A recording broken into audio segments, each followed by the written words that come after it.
Hello and welcome to today's briefing. I'm Dana and I'm joined by Matt. We're covering a wide range of news stories for you today. Hi, Dana. Hello, everyone. We're starting with some significant political news. That's right. Let's dive into that. The Palm Beach International Airport in Florida has officially been renamed President Donald J. Trump International Airport. Can you tell us more about this change? The renaming was a result of a bill signed by Florida Gov. Ron DeSantis in March. The new signage has appeared this week, marking the official change from its previous name. What are the implications of renaming a major airport after a former president, especially one as divisive as Donald Trump? The reporting suggests that this move is part of a broader trend, where Trump has taken measures to put his name and image in official spaces since returning to the White House. It's seen as a break with American political tradition. That's interesting. Do we know how this renaming has been received by the public and local authorities? The articles mention that signs for the Palm Beach International Airport have been removed, and new signs have been put up. However, they don't detail the public's reaction. Okay, let's move on to another political story. Graham Plattner, the Democratic nominee for the U.S. Senate in Maine, has dropped out of the race following a sexual assault allegation. What are the details surrounding this decision? Plattner announced he was suspending his campaign in a video posted on social media. He faced multiple controversies, including the sexual assault allegation, which led to major party leaders withdrawing their support. This must have significant implications for the Maine Senate race. Who might replace him on the ballot? Several Democrats are now vying to become the new candidate. The party is in the process of nominating a replacement to take on Republican Senator Susan Collins. That's a critical race. Let's see how this develops. Moving on, what's the latest from Iran? Iran has buried its slain supreme leader, Ayatollah Ali Khamenei. Can you walk us through the details of the burial and the reactions? The burial took place at the Imam Reza Shrine in Mashhad, Iran's holiest Shia Muslim site. Mourners chanted slogans demanding revenge against U.S. President Donald Trump. Khamenei's successor, Mojtaba Khamenei, remains out of public view due to injuries. The reporting mentions that Khamenei's long rule consolidated power and that the Revolutionary Guard gained influence. What does this mean for Iran's future? It seems that Khamenei's tenure had a lasting impact on Iran's political landscape. The country now faces internal economic challenges and a disputed legacy after his 37-year rule. Let's shift gears to some economy news. Several news outlets, including the New York Times and the Daily News, are asking a federal judge to impose sanctions on OpenAI. What's the context of this legal fight? The news outlets are escalating a legal battle over artificial intelligence and copyright. They claim OpenAI misused their articles in AI training data. How might this case shape the future of AI development and the news industry? The outcome could have significant implications for both AI development and the struggling news industry. It might set precedents for how AI companies use copyrighted material. That's a complex issue. Let's move on to another economy story. Meta is investing over $9 billion to build its first AI data center in Canada, which will be its largest outside the U.S. What are the details of this project? The data center will be built in Sturgeon County, Alberta, and will be powered by a natural gas-fired plant.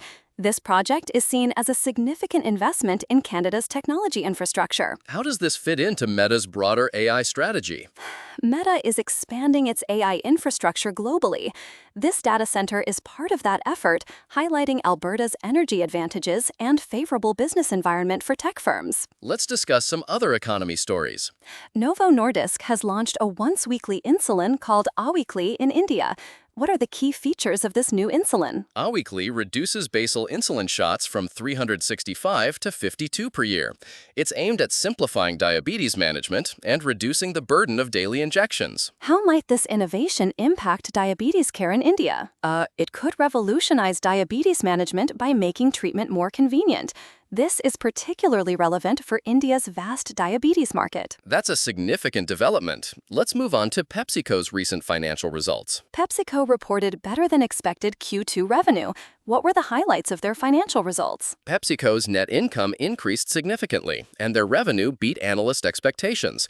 Demand for healthier products helped offset softer North America food sales. What does this say about consumer trends and PepsiCo's strategy? The demand for healthier products is on the rise. PepsiCo is maintaining its full-year outlook despite anticipated cost inflation. Let's shift to real estate news. U.S. home prices have reached an all-time high, even as sales slow and mortgage rates rise.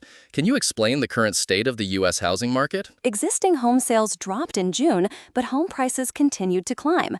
The national housing shortage is keeping prices high despite elevated mortgage rates discouraging buyers. How are these factors interplaying to affect affordability? The combination of record home prices and high mortgage rates is making it challenging for prospective buyers. Homeowners with low mortgage rates are hesitant to sell, further limiting supply. Let's move on to some sports news. France beat Morocco 2-0 to advance to the World Cup semifinals. What were the key moments of the match? Kylian Mbappé scored after missing a first-half penalty, and Ousmane Dembélé added a second goal. France's victory was a result of strong performance. What does this mean for France's chances in the tournament? France is now in the semifinals, where they'll face either Spain or Belgium. Their strong performance suggests they have a good chance of advancing further. Let's discuss another sports story. U.S. star Christian Pulisic fractured his right leg during the World Cup loss to Belgium. What are the details of his injury? Pulisic's injury will keep him sidelined for several weeks. This is a significant blow to the U.S. team. How might this injury affect the U.S. team's future prospects? Losing a key player like Pulisic for an extended period can impact the team's performance in upcoming matches. Let's cover some more sports news. The Egyptian Football Association complained about biased officiating in their World Cup loss to Argentina. What were their specific grievances? The EFA felt that unfair and biased officiating, along with VAR decisions, shaped the outcome of their 3-2 loss to Argentina. How did FIFA respond to these complaints? FIFA refereeing chief Pierluigi Collina defended the match officials, suggesting that the decisions were appropriate. Let's move into entertainment news. Bonnie Tyler, known for her hit song Total Eclipse of the Heart, has died at 75. Can you tell us more about her career and legacy? Bonnie Tyler was a Welsh pop star with a gravelly voice. She was hospitalized in Portugal for emergency surgery and was in the hospital for several weeks before passing away. What were some of her notable achievements? Tyler topped the charts with Total Eclipse of the Heart, a powerful and haunting love song. Her vocal performance was iconic in the 1980s. Let's discuss some other entertainment news. Justin Bieber has joined the lineup for the FIFA World Cup final halftime show, along with Madonna, Shakira, and BTS. What are the details of this event? The halftime show is a historic event, marking the first time such a lineup has come together for a World Cup final.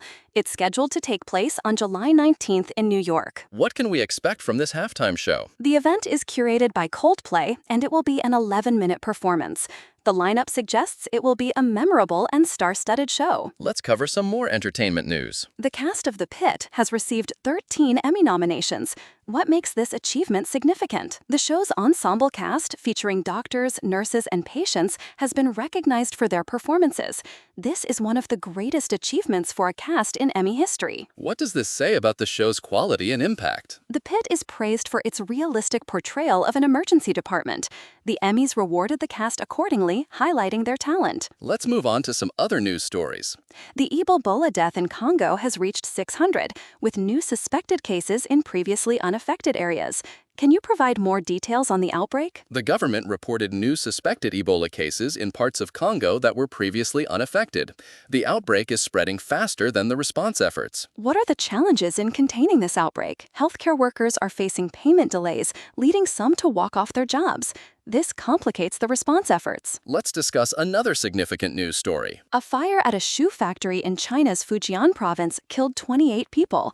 What are the details of this incident? The blaze occurred at the Huiteng Shoe Company in Xinjiang, known as China's shoe capital.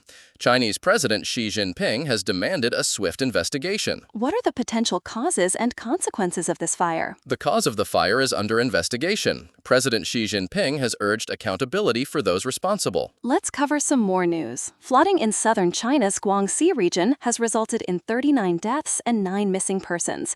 Can you provide more context on this disaster? The flooding was caused by days of heavy rainfall from a tropical storm. Authorities are dealing with the aftermath. What are the response efforts in the affected areas? The reporting doesn't provide detailed information on the response efforts, but it mentions the severity of the flooding. Let's discuss one final news story. A wall at the HPCL Patalganga LPG bottling plant in Maharashtra's Raigad district collapsed, sweeping around 3,000 LPG cylinders into a river. What are the details of this incident? The collapse was due to heavy rainfall. Videos on social media showed hundreds of cylinders floating down the river. What are the potential risks associated with this incident? The incident poses significant safety risks due to the large number of LPG cylinders involved. Authorities are likely taking measures to mitigate these risks. That's a concerning situation. It is. Well, that's all the time we have for today's briefing. Thank you for joining us, Matt. Thank you, Dana. It's been a pleasure covering these stories with you. And thank you to our listeners for tuning in. Until next time, goodbye. Goodbye, everyone.